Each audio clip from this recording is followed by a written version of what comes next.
Hi everyone, it's Laurel and thanks so much for stopping by today for another video. Today I'm going to be making this card using some watercolors and WInnie and Walter stamp.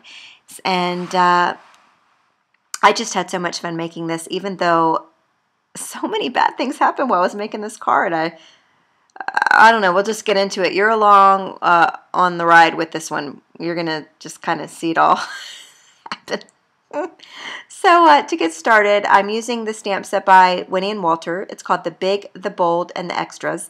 And it's got some really fun flowers on it, some fun words that you can piece together to make your own phrases. I'm going to be using the rose image there, that outline rose image. I'm going to stamp it 3 times in Versamark and then heat set it with some clear embossing powder.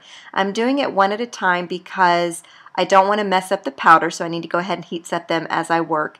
And 2, I can see better once it's melted because it gives you that little shine once it's melted. And working white on white, it's really hard to see what you're doing. So I needed to see where to stamp. One of the images I decided to overlap, so I did grab a piece of scratch paper there off to the side, and I just kind of covered up the one I had already heat set, stamped over it, and that gave me the ability to kind of overlap those 2 roses.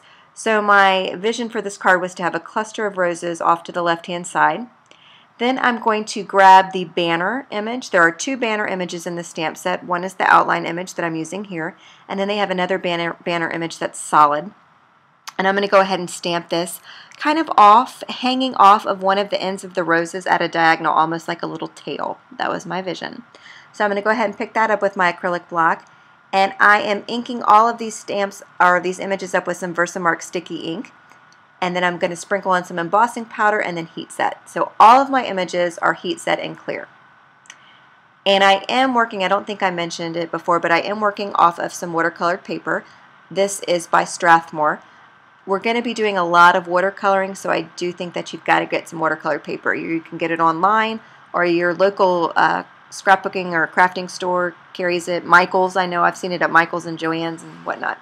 So now it's time to go ahead and prep the watercolored panel here for the watercoloring.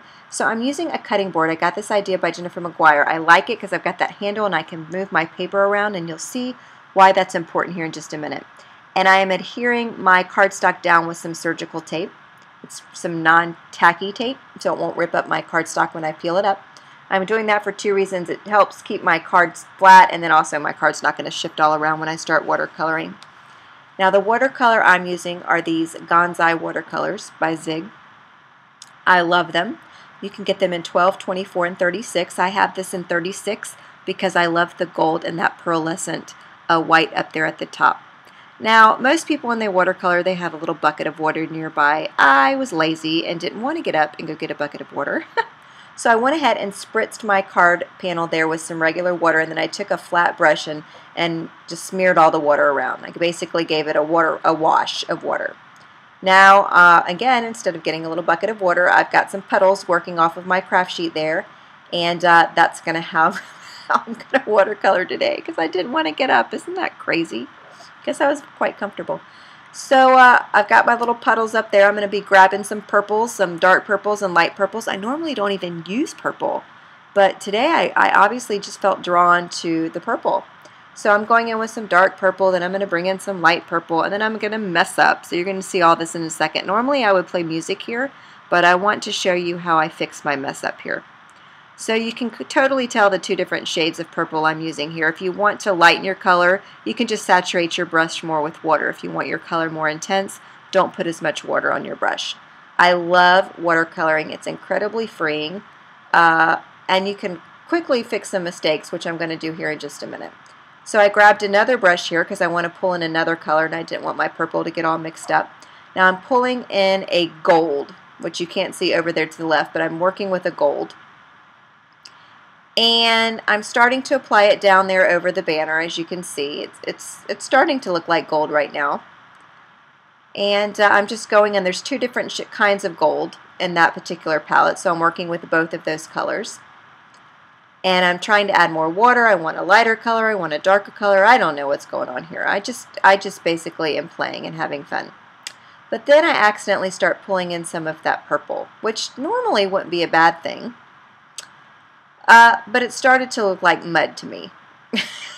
So that's the beauty of watercoloring. I just took a dry rag and just damped all that. I just wiped it away.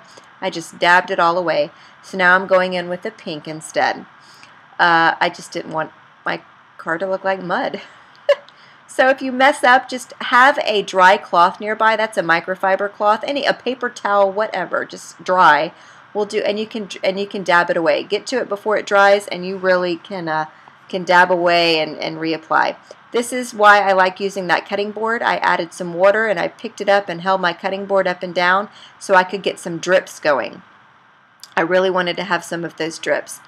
So I went ahead and let that dry, and now I'm going to go in. And again, still no water bucket. So I've got a little puddle of water there, and I'm going to pull in some of that pearlescent color right there. That is a pearlescent white, and it's really going to add some fun shine to my roses. And I wanted it just on the center of the roses. And when that dries, it's going to give such a pearlescent sheen. It is so pretty. That and the gold is the whole reason why I switched from the 24-pack that I originally had to the 36-pack. Of these watercolors. I use all the colors. It's quite stunning. These are high quality watercolors. I love them. So I've gone in and made sure to add all the pearlescent color right where I want it. You can see it doesn't alter the color that you've put down before.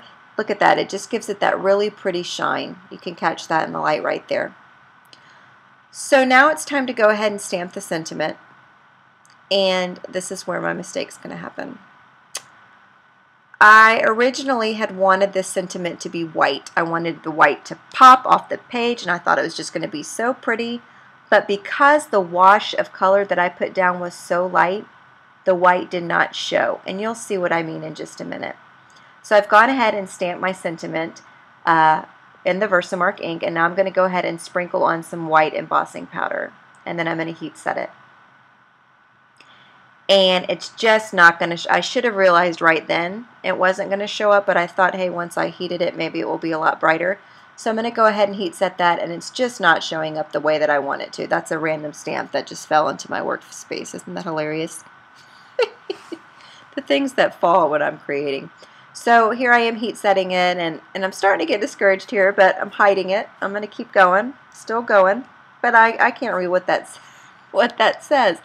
I toyed around with going back and adding more color, a more vibrant color down there by the banner, and then that white would have really popped. But I was really happy with the way the purple and the pink were working off of each other, so I didn't want to do that. I was almost to the point where I thought I was going to have to throw this card away. I really was, because I put my finger over the sentiment and some of it came off onto my fingertip. But I didn't. What I did was I stamped the outline of the banner, and I stamped the words again in Versamark, and then I sprinkled on some liquid platinum embossing powder and heat set it. And that saved the card because it gave I can see the banner, I can see the words, and then it almost has like a drop shadow of white. So I was quite happy with that. So that's how I fixed it. I thought I got that on camera, but I didn't. But I'm really glad I didn't throw this card away. Now this is a piece of fun foam that I cut down small, a little bit smaller than the card panel itself. This was a brilliant idea by Jennifer McGuire. Because I added so much water and heat to that card panel, it was all warped. So instead of putting down a billion pop dots and foam dimension, I put down some fun tape, and that's going to help everything just be all lined up. It's going to keep everything nice and flat and even. So I've got some washi tape here. I'm going to go ahead and put a strip on the top and the bottom of these. This is some black and white striped washi tape. I'm really into black and white stripes right now. I just got a black and white striped Kate Spade little satchel that I saw Julie Ebersole carrying around CHA. I sent her a message and asked her where she got that because I thought it was so cute. So I've got that black and white washi. If you don't have washi tape, you can create this with pens. A pen, you can grab a ruler and create your own stripes. If you have a stamp, you can use a stamp or whatever. But I have this washi tape laying around. So I'm cutting off the sides, the overhanging, and now it's time to go ahead and adhere this panel. And then this card will be done. So even though it had a lot of mistakes along the way, I'm really glad I didn't trash it and start over, because I really ended up liking how it turned out. Now this is funny, I cropped this part of the video out, but my glue gun also started jamming up on me right here too. So it's like something was happening that day. It just things, my supplies were attacking me. But anyway, I'm going to go ahead and center that down to where the top and the bottom of the card of the stripes will be showing, and that's my card. I really do like how it turned out, so don't trash your products. Don't trash your stuff if you mess up. See if you can fix it. You might be pleasantly surprised how it turns out when you're done. So thanks so much for watching and hanging with me through this video, and I hope you enjoyed it, and I will catch you next time. Have a great day.